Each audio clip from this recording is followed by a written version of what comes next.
वैसे तो खालिक कायनात ने पूरा निज़ाम चलाना था, इसलिए सारी चीज़ें तरतीब के साथ चली और हाबिल ने काबिल को कत्ल किया। लेकिन मुझे ऐसे लगता है कि इस कत्ल की असास भी कहीं ना कहीं हवस थी।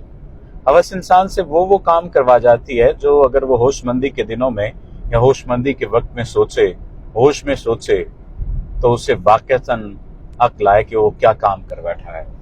एक खातून कहने लगी कि सर मैं शादी की, मेरी बच्ची की उम्र उस वक्त कम थी और मैं नहीं जानती थी कि जिस शख्स से मैं शादी कर रही हूँ ये ऐसा हवस का पुजारी है कि ये मेरी बेटी पर नज़र रखेगा और मेरी बेटी के साथ ताल्लुक कायम करने की कोशिश करेगा, उसे अब्यूज़ करेगा।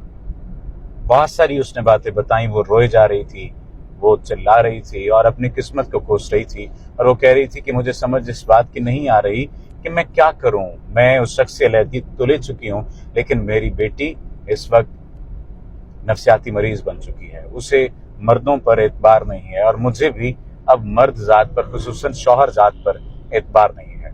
मुझे बताइए कि मैं क्या करूं, किस तरह से उम्मीद को बहाल कर सकती हूँ, किस तरह से यकीन को बहाल कर सकती हूँ। उनसे मुख्तलिफ किस्म की बातें हुई, लेकिन चंद एक बातें हैं जो मैं खुसूसन खातीन से शेयर करना चाहता हूँ। उन खातीन से जो सिंगल मदर हैं, यानी एज अ सिंगल पेरेंट, जो अपने बच्चों को, खुसूसी तौर पर बच्चियों को पाल रही हैं, वो दूसरी शादी करते हुए इस बात का ख्याल रखें कि वो जो शख्स जिससे आप दूसरी शादी करने जा रही हैं क्या किसी ऐसे नफसियाती आर्जे में मुब्तला तो नहीं है।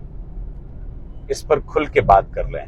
दूसरी बात यह है कि अगर औलाद जवान हो जाए, बालिग हो जाए, तो ये सोच लें, उनसे पूछ लें, उनसे मशवरा कर लें कि क्या उन्हें इस बात का कोई खदशा या खतरा तो नहीं है कि अगर आप दूसरी शादी कर लेती हैं तो वो इनसिक्योर तो फील नहीं करते। देखिए, मर्द का दूसरी शादी करना है समथिंग डिफरेंट और औरत का दूसरी शादी करना है समथिंग डिफरेंट। ये हकीकत है, ये पूरी कायनात में, पूरी दुनिया में हकीकत है। इस बात को हमें मानना पड़ेगा, तस्लीम करना पड़ेगा।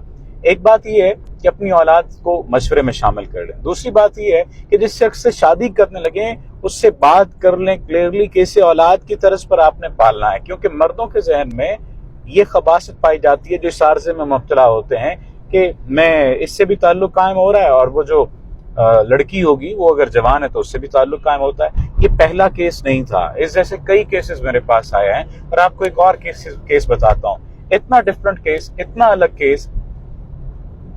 ये मेडिकल स्टूडेंट हैं, एक खातून जिसका मैं तज़किरा कर रहा हूँ। ये पढ़ रही हैं, लाहौर के एक मेडिकल कॉलेज में पढ़ रही हैं। उन्होंने राब्ता किया, उन्होंने कहा कि सर मुझे बात बताएं कि मैं इस मुसीबत से कैसे निकलूं। ये फलां शख्स है, फलां महकमे में ऑफिसर है, इसकी सारी डिटेल्स मेरे पास हैं। ये मेरी वालदा से पहले ताल्लुक बना चुका और मेरी वालदा को मजबूर करके इसने मुझसे ताल्लुक बनाया।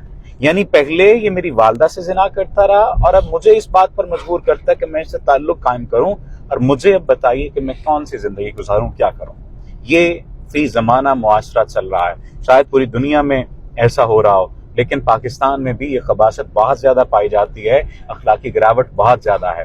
कुछ लोग ये कहते हैं कि जहां पर सदियों के गुनाह 2 लम्हों में हो जाएं, माफ हो जाएं, तौबा के दर्जे पर आ जाएं, तौबा के बाद माफ हो जाएं, तो वहां पर अखलाकी गिरावट तो आएगी आएगी। देखिए, बात ये तौबा का मामला और ये मामले सारे अलग हैं, इस बात को अलग रखिए।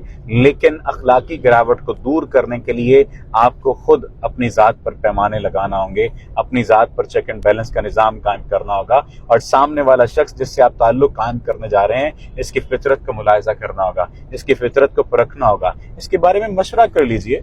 किसी शख्स से, बड़े से मशवरा कर लीजिए। क्यों कहा जाता कि किसी बड़े से मशवरा कर लेना चाहिए? क्यों कहा जाता किसी साहिब इल्म से मशवरा कर लेना चाहिए? मेरे पास अक्सर लोग जब आते हैं तो वो दूसरी शादी या पहली शादी पर भी इवन वो कहते हैं कि क्या ये मैच बनता है हमारा? तो मैं तो क्लियर बता देता हूँ कि इसकी ये खासियत है, इसकी ये खासियत है, इसमें जो है वो आप लोगों की कंपेटिबिलिटी रेट इतना है, इसमें कंपेटिबिलिटी रेट इतना है, आप देख लीजिए। बाकी फिर जाहिर है कि आखिरी फैसला तो आपका होगा। ये तमाम तर बातें करने का मकसद ये है कि अपनी औलाद को सिक्योर करें।